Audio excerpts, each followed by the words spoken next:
Hello guys, welcome to Ronny tutorial. आज हम start करने वाले हैं हमारा नया सब्जेक्ट जिसका नाम है फार्मास्यूटिकल जूरिस्प्रूडेंस, जिसमें हम देखेंगे फार्मास्यूटिकल एथिक्स। दोस्तों, फार्मास्यूटिकल एथिक्स को समझने से पहले आपको समझना होगा कि लॉ और एथिक्स का डिफरेंस क्या है। अगर आपको वो पता चला तो आज का टॉपिक आपके लिए बहुत इजी जाने वाला है। वैसे तो लॉ का मतलब होता है कायदा या कानून, और एथिक्स का मतलब होता है आचार विचार। ये जो लॉ है वो हमारा गवर्नमेंट बनाता है। हम इंडिया में है तो हमारे इंडिया का गवर्नमेंट कुछ लॉ बनाता है तो हमें उसे फॉलो करना पड़ता है। बट एथिक्स थोड़ा सा अलग है। पहले आज तो मैं आपको आगे चल के आपको लॉ और एथिक्स का डिफरेंस बताऊंगा, पर उससे पहले मैं आपको एथिक्स के बारे में थोड़ा समझाता हूँ।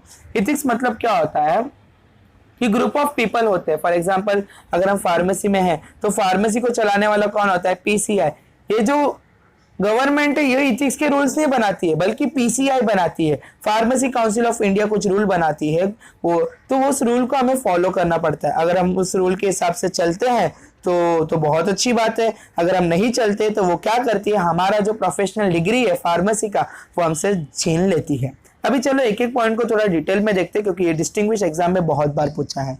अभी देखो, law first point, rules of human conduct binding on all person in state और नेशन। मतलब क्या कि एक ऐसा रूल जो इंसानों ने बनाया है और वो सारे लोगों को फॉलो करना। अगर गवर्नमेंट ने कुछ रूल बना आपको फॉलो ही करना पड़ेगा। अगर आपने फॉलो नहीं किया तो आपको जरूर सजा मिलेगी। बट एथिक्स क्या है? Rules by which a profession regulate action and set standard for all its member. Rules, ethics क्या है? ये भी एक रूल बनाता है, बट वो किस लिए बनाता है? अपने प्रोफेशन के लोगों को प्रोत्साहित करने के लिए। फॉर एग्जाम्पल देखो, अगर आपको फार्मेसी की फील्ड में जाना है तो आपके लिए 3 डिग्री बनाई, D pharm, B pharm, M pharm. ये क्यों बनाई? क्यों? अगर आपने इसे फोकस कर लिया और इसके हिसाब से चला तो कहीं ना कहीं आप फार्मेसी को बहुत सपोर्ट करेंगे। तो एथिक्स हमें सपोर्ट करना सिखाती है। अब सेकेंड पॉइंट देखो, law may prevent one from causing injury to another, but it cannot force him to help his neighbor in hours of need। मतलब क्या?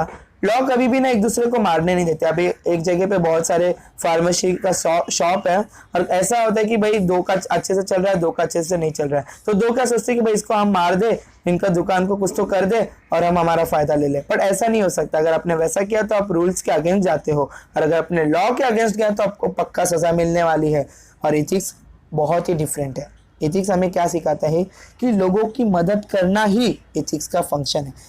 लॉ का ऐसा नहीं है। लॉ का कैसे है कि आपको वो कभी एक दूसरे को मारने नहीं देगा, लड़ाई झगड़ा नहीं करने देगा, पर वो कभी आपको ये फोर्स नहीं करेगा लॉ कि भाई आपको ये आपका दोस्त तकलीफ में तो उसको जाके मदद करो, अगर आपने मदद नहीं किया तो आपको सजा मिलेगी ना।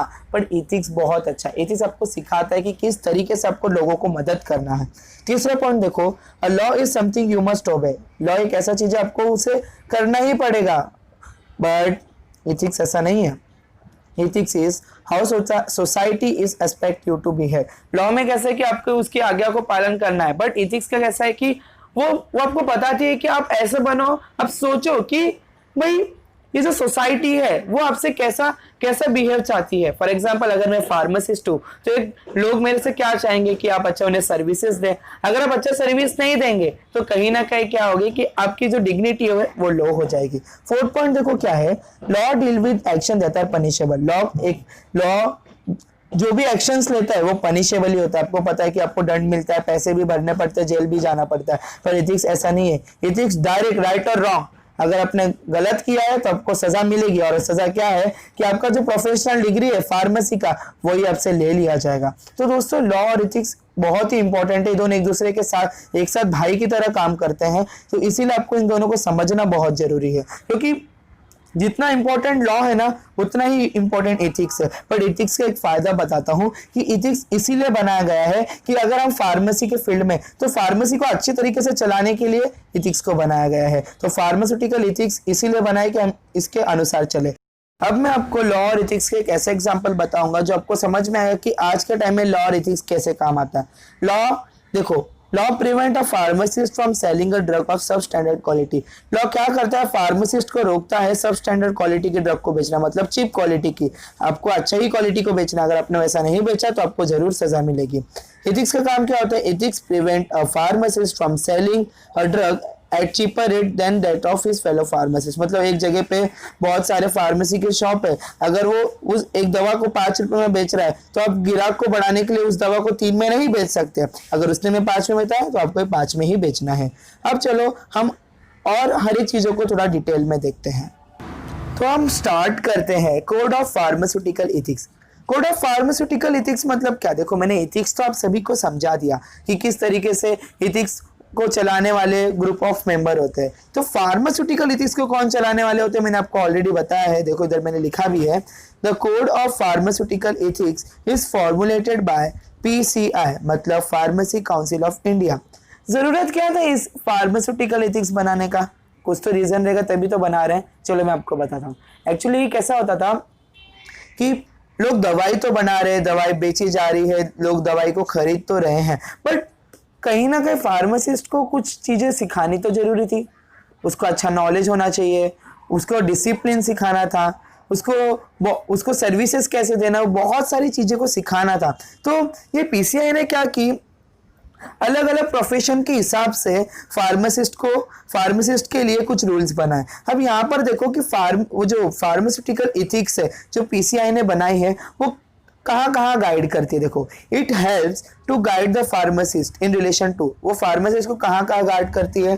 Pharmacist in relation to his job, मतलब कि वो जो एक ऐसा इथिक्स है जो फार्मासिस्ट को हेल्प करता है उसके जॉब में, कि उसके जॉब में उसको कैसा रहना चाहिए, उसको इंपॉर्टेंट क्या है जॉब से प्रति, वो देखते हैं। फिर सेकंड है pharmacist in relation to his trade. Trade मतलब वो जो मार्केटिंग वगैरह कर रहा है, उसमें भी फार्मासिस्ट का रोल क्या है वो PCI समझाने की कोशिश करती है। थर्ड है pharmacist in relation to medical profession. Medical professions में उसको किस प्रकार से रहना है। मेडिकल प्रोफेशन इट मीन्स बड़े बड़े हॉस्पिटल्स वगैरह में अगर उसकी जॉब भी लगती है तो सिर्फ कैसा वर्क करना है, कैसे रूल्स एंड रेगुलेशंस उसे पता होना चाहिए, वो इथिक्स का काम होता है। लास्ट है pharmacist in relation to his profession, मतलब हम जहाँ पर हमारी प्रोफेशन में हमें किस प्रकार से रहना है वो हमें कौन सिखाता है? इथिक्स। होप सो गाइस, आज जो भी मैंने सिखाया आपको बहुत अच्छे से समझा होगा।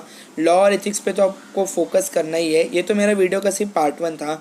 आने वाले दिनों में मैं पार्ट 2 भी बनाने वाला हूँ, पार्ट 3 भी हो सके तो बनाओ, जिससे आपको फार्मास्यूटिकल एथिक्स बहुत अच्छे से समझे।